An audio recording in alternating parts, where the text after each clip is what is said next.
আসসালামু আলাইকুম এভরিওয়ান, সবাইকে জানাচ্ছি নববর্ষের অনেক অনেক শুভেচ্ছা। তার সাথে এটাও দোয়া করছি এই বছরটা যেন সবার জন্য একটা শ্রেষ্ঠ বছর হয়, সবার জন্য বয়ে আনে অনেক অনেক সুখ, সবার মনের আশা পূরণ হোক। এই শুভ কামনা নিয়ে আজকের ব্লগটা শুরু করছি। এটা জাস্ট পয়লা বৈশাখের আগের দিন আমার মনে হয়েছে যে আমার লাল চুড়ি কিনতে হবে। আমার অনেক আগের কাঁচের চুড়িগুলো আছে, বাট ইদানিং ওই চুড়িগুলো আমার হাতে হচ্ছে না অনেকটা, যার কারণে আমি গাউসিয়া নিউ মার্কেট চলে গিয়েছিলাম। কিন্তু বৈশাখের জন্য আমি কখনো স্পেশালি কোনো শপিং করি না, যেটাই ঘরে থাকে সেটাই আমি মিক্স অ্যান্ড ম্যাচ করে পরে ফেলি। লাল চুড়ি আমার খুব পরতে ইচ্ছে করছিল, আর আমার কাছে লাল লিপস্টিক শেষ হয়ে গিয়েছিল, তো এই দুইটা জিনিস কিনেছি। আর এটা হচ্ছে 14 এপ্রিল পয়লা বৈশাখের দিন সকালবেলা আমি শাড়ি পরে বের হয়েছি। এইবার প্রথম ঢাকাতে আমি পয়লা বৈশাখের দিন সকালে বের হয়েছি। এদিন আমার একমাত্র বেস্ট ফ্রেন্ডের বোনের বাসায় দাওয়াত ছিল। আমাদের যাওয়ার কথা ছিল 9টার দিকে। আপু বলেছিল যে আমরা যেন 9টার দিকে উপস্থিত হই, আমরা নর্মালি যেরকম ঘুম থেকে উঠি সেদিন যেন দেরি না করি। বাট আমি সেই দিন ফোনের অ্যালার্মটা বন্ধ করে ঘুমিয়ে গিয়েছি, একদম পুরো 1 ঘন্টা লেটে উঠেছি। তারপরে কোনো রকম তাড়াতাড়ি করে রেডি হয়ে গেলাম। তখন বাসায় গিয়ে দেখি সবার খাওয়া দাওয়া শেষ।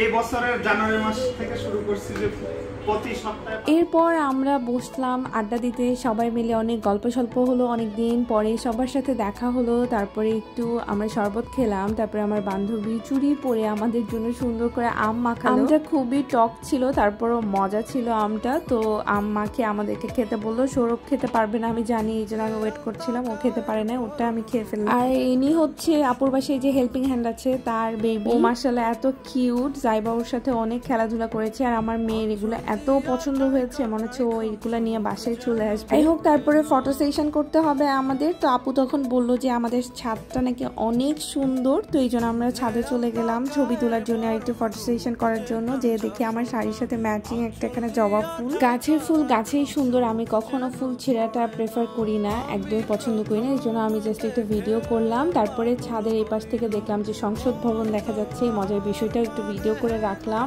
আর এত সুন্দর বড় ছাদ পেয়ে আমি তো দৌড়াদৌড়ি করে অনেক ভিডিও করছিলাম। যদিও মসলিন শাড়িতে আমি খুব একটা কমফোর্টেবল হতে পারছিলাম না, তারপরে কিছু ক্লিপস নিয়ে নিলাম। তারপরে নিচে এসে পানি খেতে চাইলাম, আর আমার বান্ধবী আবার মিষ্টান্ন নিয়ে আসলো। পয়লা বৈশাখের জন্য এগুলো স্পেশাল মিষ্টি নিয়ে আসা হয়েছে। আর এখানে আমরা কিছু ফেক ক্যান্ডি তুলে নিলাম, তারপরে বাসায় চলে যাচ্ছি। আর আমার হাজব্যান্ডকে অনেক থ্যাঙ্কস যে ও আমাকে খুশি করার জন্য এই গরমের মধ্যে এতটা এফোর্ট দিয়ে আমাকে নিয়ে গিয়েছে। তারপরে আমরা ওখানে খাওয়া দাওয়া করে বাসায় আসলাম। লাঞ্চ করার কথা ছিল, আপুরা অনেকবার বলেছে, বাট বাসায় এসে রেস্ট নিব, বিকজ বাসায় আমরা রান্না করতে বলে গিয়েছিলাম। তো ঝটপট খাওয়া দাওয়া করে একটু রেস্ট নিয়ে বিকালে আবার বের হবো। বিকালে এই শাড়িটা পরবো, সাদা লাল শাড়ি। পয়লা বৈশাখের দিন সকালে আমার এই শাড়িটাই পরার কথা ছিল, আর এই মালাটার সাথে পরতাম, বাট মালাটা পরতে নিয়ে একদম লাস্ট টাইমে সবগুলো পার্ল খুলে পড়ে গিয়েছে। আর এই চুড়িটা কিনতে আমি গিয়েছিলাম মার্কেটে। এই শাড়িটা কেন সকালে পরিনি বাকি কাহিনী পরে বলছি। তারপরে আমরা বাসার সামনে লেকে গিয়েছিলাম। সেই দিন যেহেতু অনেক বেশি গরম ছিল আর সব জায়গায় অনেক ভিড়, এই জন্য দূরে কোথাও যাইনি। আর লেকটা হচ্ছে আমার বাসা থেকে একদম গো টু প্লেস, আমার বাসার রাস্তা পার হলেই লেক।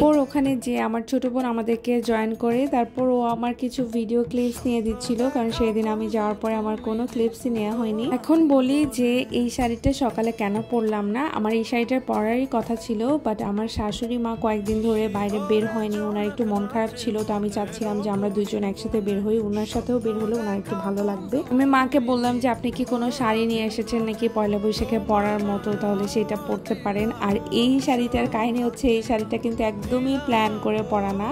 এটা আমাকে বিয়ের পর আমার শাশুড়ি আমাকে গিফট করেছিল প্রায় 8 বছর আগে, বাট আমি এই শাড়িটা একবারও পরিনি। তো আমি মাকে দেখালাম যে আমি এই শাড়িটা কালকে পরতে চাচ্ছি, আপনি এই টাইপের কোনো শাড়ি থাকলে পরতে পারেন। উনি যখন আমাকে এটা গিফট করেছিল ওনার নিজের জন্য বানিয়েছিল, এবং ফরচুনেটলি সেই শাড়িটা ঢাকাতেই আছে। মানে এটা কিন্তু প্ল্যান করে নিয়ে আসা না বা প্ল্যান করে একদমই পরা না। ছবিগুলো দেখে মনে হচ্ছে আমরা অনেকদিন আগে থেকে প্ল্যান করে এগুলো করেছি। তো যাই হোক, আমি জানি আমাদের দুজনকে অনেক সুন্দর লাগছিল, সেজন্য সবাই অনেক অনেক মাশাআল্লাহ বলবেন। আর সকালে ঘুরে আসার পরে সৌরভ একটু টায়ার্ড ছিল, এই জন্য ও ঘুমাচ্ছিল। আমি আর আমার শাশুড়ি বের হয়েছি এবং রাস্তার লোকজন দিয়ে আমাদের কিছু ছবি তুলে নিয়েছি। তারপর আমার বোন আসার পরে আমরা একটু আইসক্রিম খেলাম, তারপরে আমরা একটু ভিডিও করলাম, ছবি তুললাম। আর এর মধ্যে আমি সৌরভকে ফোন দিয়েছিলাম যে এখন তুমি আসতে পারো, খুব একটা গরম নাই। এবং আমি জাইবাকে রেখে দিয়ে এসেছিলাম, তো জাইবা সহ তারপরে সৌরভ আমাদেরকে জয়েন করে।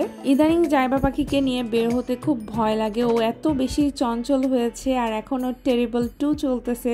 সো ওর এই বয়সে ও এরকম লাফালাফি করবে এটাই স্বাভাবিক। আর এই খালি রাস্তা পেয়ে ও তো অনেক দৌড়াদৌড়ি করতেছিল আর ওর বাবা একদম হাঁপায় গেছে ওকে সামলাইতে নিয়ে। তারপর আমরা ওখানে কিছুক্ষণ বসেছিলাম, গল্প করলাম, তারপর আমরা চলে গেলাম কারণ জাইবা অনেক বিরক্ত করতেছিল, জুতা খুলে ফেলে ও বাইরে কোথাও গেলে, এটা ওর মেন সমস্যা। তারপর আসার সময় এখানে কাবাব দেখে আমার খুব খেতে ইচ্ছে করলো, তারপর আমরা কাবাব নিয়ে বাসায় চলে আসলাম।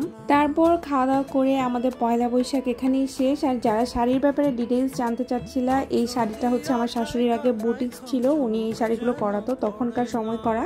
এখন যদিও বুটিক্স নাই, তবে কেউ চাইলে এমব্রয়ডারি দোকানে দিয়ে করে নিতে পারো। আমার হ্যান্ড ক্লাচটা হচ্ছে আড়ং থেকে নেওয়া অনেক আগে, আর এই চুড়িগুলো আমি এটার সাথে পেয়ার আপ করেছিলাম। কানের দুলটা আড়ং থেকে নেওয়া, খুব সিম্পল পরেছি, আর মালাটা তো বললাম যে পরতে গিয়ে ভেঙে গিয়েছিল। So that's it for today. আশা করি তোমাদের ভালো লেগেছে, ভালো লাগলে অবশ্যই কমেন্ট করে দিবে। টাটা, আল্লাহ হাফেজ।